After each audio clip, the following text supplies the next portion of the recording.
वडोदरा के ward number 15 और 16 में विकास से जुड़े हुए विभिन्न कार्यों का आज खातमुहूर्त करवाया गया। गुजरात विधानसभा के मुख्य दंडक और रावपुरा विधानसभा के विधायक बालकृष्ण शुक्ला के हाथों विकास के इन कार्यों का खातमुहूर्त हुआ। तब आपको बता दें कि इसके लिए तकरीबन 6,30,90,112 रुपये की रकम खर्च की जानी है और इसी खर्च के तहत विकासलक्षी विभिन्न कार्यों का खातमुहूर्त कार्यक्रम आयोजित हुआ था। तब आपको बता दें कि वार्ड नंबर 15 में प्रकृति क्रीड़ा मंडल और साथ ही वार्ड नंबर 16 में ऋषि पार्क चौराहे पर विकास के इन विभिन्न कार्यों का खातमुहूर्त करवाया गया, जिस दौरान वहां पर स्थानीयों की मौजूदगी भी दर्ज की गई और स्थानीयों की ओर से खातमुहूर्त के इस आयोजन को काफी सराहा गया, क्योंकि अब उन्हें विकास से जुड़े हुए नए कार्यों की भेंट मिलने वाली है। अंतरमाળખાકીય સુવિધાઓ માટેના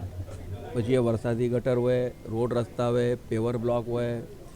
કાર્પેટ સિલકોટ હોય, આ બધા જ પ્રકારના કામો અને કુલ મળીને 6,30,90,000 રૂપિયાના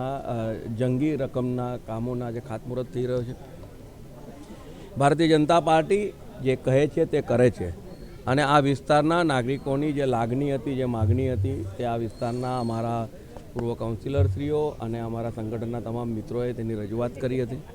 ત્યારબાદ આ બધા જ કામો આવરી લેવામાં આવ્યા છે અને આજ રોજ જ્યારે વોર્ડ નંબર 15માં આપણે જ્યાં ઊભા છે ત્યાં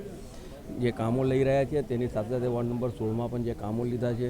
મને એવું લાગે છે કે આ વિસ્તારના નાગરિકોના સુખાકારી માટે, તેમના આંતરમાળખાકીય સુવિધાઓ માટેના લગભગ ઘણા બધા પ્રકારના કામો હાથ પર લીધા છે। ત્યારે હજુ પણ કોઈક ટકાને એવું ધ્યાનમાં આવતું હશે, કોઈ કામ બાકી રહ્યું છે, તે પણ આ વિસ્તારના અમારા અગ્રણીઓને જણાવશો તો તમામ કામો પૂર્ણ કરવા માટે અમે કટિબદ્ધ છીએ। हमसे जुड़े रहने के लिए हमारे YouTube चैनल को सब्सक्राइब करें और नई वीडियो की नोटिफिकेशन के लिए बेल आइकॉन को दबाएं।